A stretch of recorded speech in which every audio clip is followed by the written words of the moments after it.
नमस्कार,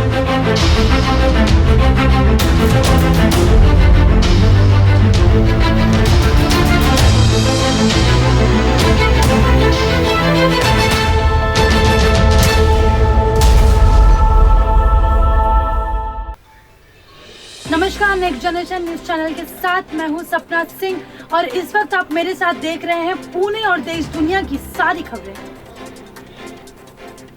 अभी भी जारी है अस्पताल में बिलों की वृद्धि।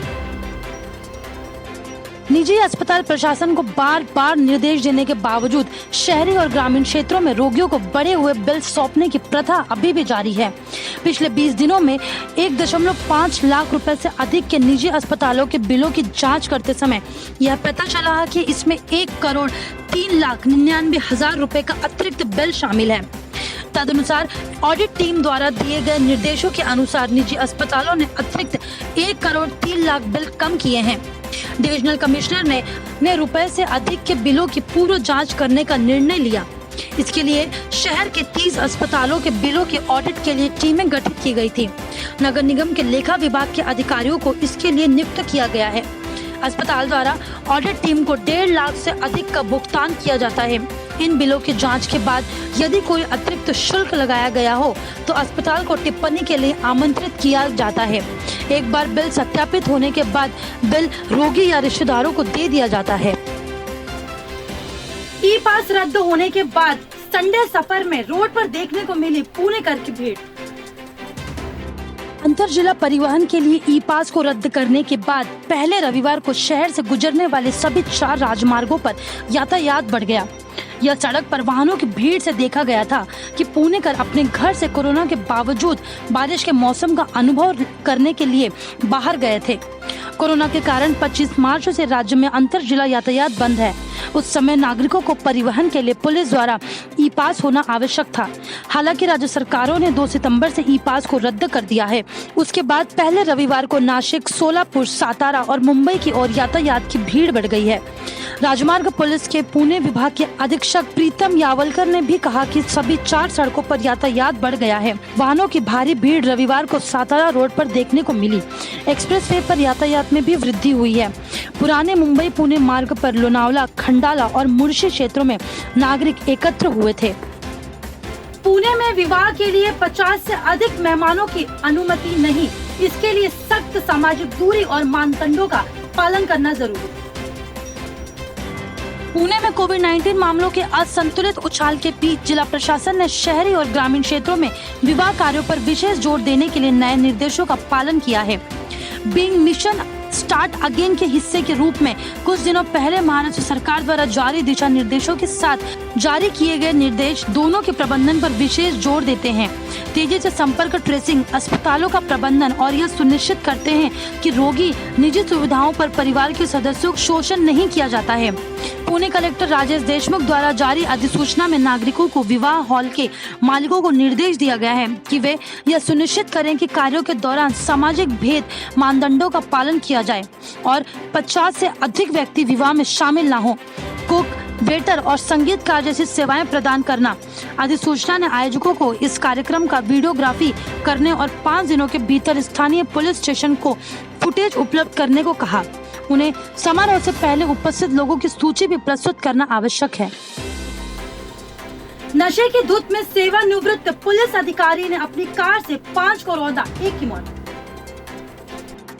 महाराष्ट्र के पुणे जिले के एक पुलिस अधिकारी ने खुद ही कानून की सारी सीमाएं लांघ दी हैं। जिले के बालेवाड़ी क्षेत्र में रविवार को एक सेवानिवृत्त पुलिस अधिकारी ने नशे की हालत में कार चलाते हुए 5 लोगों को टक्कर मार दी। इस टक्कर में एक व्यक्ति की मौत हो गई है और 4 अन्य घायल हो गए हैं। उन्होंने कहा कि कार चालक संजय निकम, जिसकी उम्र 58 साल थी, उस पर मामला दर्ज किया गया है और चतुर्शिंगी पुलिस इसकी जांच कर रही है। जोन 3 के पुलिस उपायुक्त पंकज देशमुख ने कहा, निकम नशे की हालत में कार चला रहा था। पहले उसने एक मोटरसाइकिल को टक्कर मारी और उसके बाद अन्य वाहनों को टक्कर मारी। एक व्यक्ति की मौके पर मौत हो गई और 4 अन्य घायल हो गए हैं। राजगुरु नगर में कंगना रनावत के खिलाफ देखने को मिला विरोध प्रदर्शन। राजगुरु नगर में मुंबई पुलिस और महाराष्ट्र का अपमान करने वाली अभिनेत्री कंगना रनावत का शनिवार 5 दिसंबर को खेड तालुका में शिवसेना ने सार्वजनिक रूप से विरोध किया।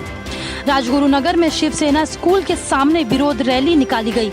महिला मोर्चा निर्मला अभंग, अजीत डोड़स, उप मंडल प्रमुख किशोर जैद, शाखा प्रमुख गणेश टकलाकर के साथ साथ शिवसेना महिला मोर्चा की वैशाली घुमटकर, नैना झंकार, मीनाक्षी पवार, जय नायकरे और नवनाथ कोतवाल उपस्थित थे। दिल्ली में मेट्रो सेवा शुरू, इन 10 नियमों का करना होगा पालन।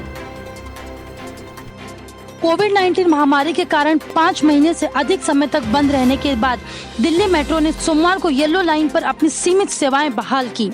येलो लाइन दिल्ली के समयपुर बादली को गुड़गांव से हुडा सिटी सेंटर से जोड़ती है। लोगों से अपील की गई कि वह तत्काल आवश्यक होने की सूरत में ही सेवा का उपयोग करें। इस दौरान मेट्रो परिसर में वायरस के प्रसार के रोकथाम के मद्देनजर सभी सुरक्षा उपायों की सख्ती से पालन सुनिश्चित किया जाएगा। दिल्ली मेट्रो में सफर करने के लिए कई नियम बनाए गए हैं और यदि कोई इस नियम का उल्लंघन करेगा तो उसका चालान किया जाएगा। चलिए जानते हैं दिल्ली मेट्रो में सफर करने के लिए आपको किन किन बातों का ध्यान रखना होगा। पहला, हैंड सैनिटाइजर करना जरूरी होगा। दूसरा, सोशल डिस्टेंसिंग का करना होगा पालन। तीसरा, उतरने चढ़ने के लिए मिलेगा ज्यादा समय। चौथा, एक सीट छोड़कर बैठना होगा। पांचवा, मास्क पहनना जरूरी होगा। छठवां, सिर्फ स्वस्थ यात्री ही यात्रा करेंगे। सातवां, यात्रा नहीं कर सकेंगे कोविड-19 जैसे लक्षण वाले यात्री। आठवां, लिफ्ट में सिर्फ 3 यात्री ही होंगे। 9वां, 45 स्टेशन पर लगे थर्मल स्क्रीनिंग सैनिटाइजर डिस्पेंसर होंगे। 10वां, हर फेरे के बाद मेट्रो को सैनिटाइज किया जाएगा। संजय राउत की अभद्र टिप्पणी पर कंगना रनावत का पलटवार, कहा आपने कहा कि आप मेरा जबड़ा तोड़ देंगे, मैं आ रही हूँ। कंगना रनावत और शिवसेना के बीच चल रहा विवाद एक विशाल रूप लेता जा रहा है। दोनों तरफ से बयानबाजी काफी तेज हो गई है। शिवसेना के सांसद संजय राउत ने कहा कि मुंबई मराठी मानुस के बाप की है। इस पर अब कंगना ने एक बार फिर संजय राउत को निशाने पर ले लिया है। संजय राउत के अपशब्द वाले टिप्पणी पर कंगना ने सोशल मीडिया पर वीडियो पोस्ट कर जवाब दिया है। वीडियो शेयर करते हुए कंगना रनावत ने लिखा है, संजय जी, मुझे अभिव्यक्ति की पूरी आजादी है। मुझे अपने देश में कहीं भी जाने की आजादी है। मैं आजाद हूँ। संजय राउत जी, आपने मुझसे आपत्तिजनक शब्द कहे। आप तो एक सरकारी मुलाजिम हैं, आप एक मंत्री हैं, तो जानते ही होंगे कि इस देश में हर दिन नहीं हर घंटे लड़कियों के बलात्कार हो रहे हैं। उनकी बॉडी काट कर एसिड डालकर फेंक दी जाती है। महिलाओं को उनके वर्क प्लेस पर उन्हें गालियां दी जाती है, उनका अपमान किया जा रहा है। उनके पति उनका कान, नाक, जबड़ा तोड़ रहे हैं। कंगना आगे कहती है, आपको पता है कि इसका जिम्मेदार कौन है? इसका जिम्मेदार है ये जो मानसिकता जिसका भोंडा प्रदर्शन आपने पूरे देश, पूरे समाज के सामने किया है। इस देश की लड़कियां आपको कभी माफ नहीं करेंगी। संजय जी, आपने महिलाओं का शोषण करने वाले लोगों को सशक्त किया है। जब आमिर खान जी ने कहा था कि मुझे इस देश से डर लगता है, जब नसरुद्दीन शाह जी ने कहा, तब उन पर किसी ने अभद्र टिप्पणी नहीं की।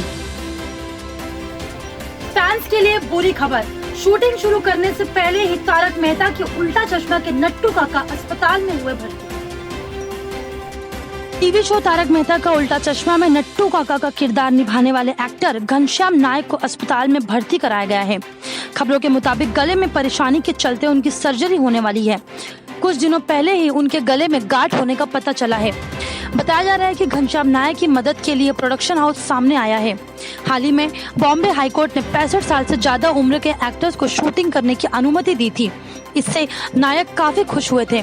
घनश्याम ने हम दिल दे चुके सनम, तेरे नाम, चोरी चोरी, खाकी जैसे फिल्मों में भी काम किया है।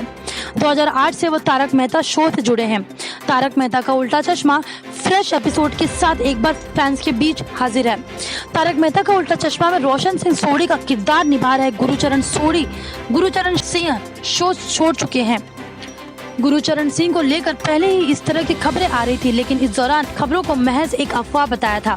हालांकि लॉकडाउन के बाद शुरू किए गए शूटिंग में गुरुचरण सिंह अभी तक शो का हिस्सा नहीं बन पाए हैं।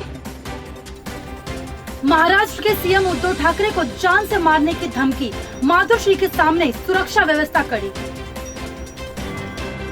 महाराष्ट्र के मुख्यमंत्री उद्धव ठाकरे के आवास मातोश्री में दाऊद की तरफ से फोन आने के बाद सुरक्षा व्यवस्था कड़ी कर दी गई है। पुलिस ने बताया कि मातोश्री के लैंडलाइन फोन पर रविवार को 2 कॉल आए। कॉलर का कहना था कि वो दाऊद की तरफ से बोल रहा है और सीएम उद्धव ठाकरे से बातचीत करना चाहता है। बताया जा रहा है कि उन्हें जान से मारने की धमकी भी दी गई है। मुंबई पुलिस का कहना है कि वह कॉलर को लोकेट करने की कोशिश कर रही है। ट्रेन में भीख मांगना या धूम्रपान करना नहीं होगा अपराध, सजा के बदले देना होगा जुर्माना। अब भारत के रेलवे स्टेशन और रेलगाड़ी पर भीख मांगना अपराध की श्रेणी में नहीं आएगा। साथ ही रेलवे कोच में धूम्रपान करना भी अपराध नहीं माना जाएगा। भारतीय रेलवे ने इन दोनों को अपराध की श्रेणी से बाहर रखने का प्रस्ताव दिया है, पर रेलवे ने साफ कहा है कि इसे अपराध की श्रेणी से बाहर करने का यह मतलब नहीं है कि रेलवे इसे प्रोत्साहित कर रहा है, बल्कि अब जुर्माना की राशि बढ़ा दी जाएगी। निगरानी के लिए आरपीएफ की तैनाती बढ़ाई जाएगी। सूत्रों के मुताबिक अब रेलवे में इन अपराध के लिए जेल नहीं जाना पड़ेगा, पर पकड़े जाने पर भी जुर्माना भरना पड़ेगा। रेलवे के एक शीर्ष अधिकारी ने कहा कि कुछ अपराधों को कम करने के लिए कैबिनेट सचिवालय से बातचीत करने के बाद रेलवे ने यह प्रस्ताव दिया है। इस सूची में रेलवे कुछ और अपराधों को जोड़ सकती है जिसमें जुर्माना बढ़ाया जा सकता है। रेलवे के अधिकारी की यह कवायद मंत्रालय में की जा रही है और कई विभागों में अपराधियों की गिरफ्तारी के बजाय जुर्माना बढ़ाने का प्रस्ताव दिया है। कोरोना वैक्सीन को लेकर रूस के साथ भारत की बातचीत जारी, जल्द ही मिलेगी खुशखबरी। भारत में हर दिन कोरोना के मामलों में इजाफा देखा जा रहा है। भारत शनिवार को कोरोना संक्रमण के मामलों में ब्राजील को पीछे छोड़ते हुए दूसरे स्थान पर पहुंच गया है। वहीं बढ़ते मामलों के बीच कोरोना वैक्सीन को लेकर एक राहत भरी खबर आई है। मॉस्को और नई दिल्ली के बीच रूस की स्पुतनिक वी वैक्सीन को लेकर बातचीत हो रही है। भारत में रूस के राजदूत निकोलिय कुदाशेव ने बताया कि वैक्सीन को लेकर मॉस्को और भारत सरकार के बीच कई स्तरों पर बातचीत हो रही है। इसमें वैक्सीन की आपूर्ति, सह विकास और सह उत्पादन जैसे मुद्दे भी शामिल हैं। गौरतलब है कि रूस के राष्ट्रपति व्लादिमीर पुतिन ने 11 अगस्त को दुनिया की पहली कोरोना वैक्सीन को लॉन्च किया था। इस वैक्सीन का नाम स्पुतनिक वी है। लैंसेट जर्नल के अनुसार शुरुआती ट्रायल में इस वैक्सीन का कोई गंभीर साइड इफेक्ट सामने नहीं आया है।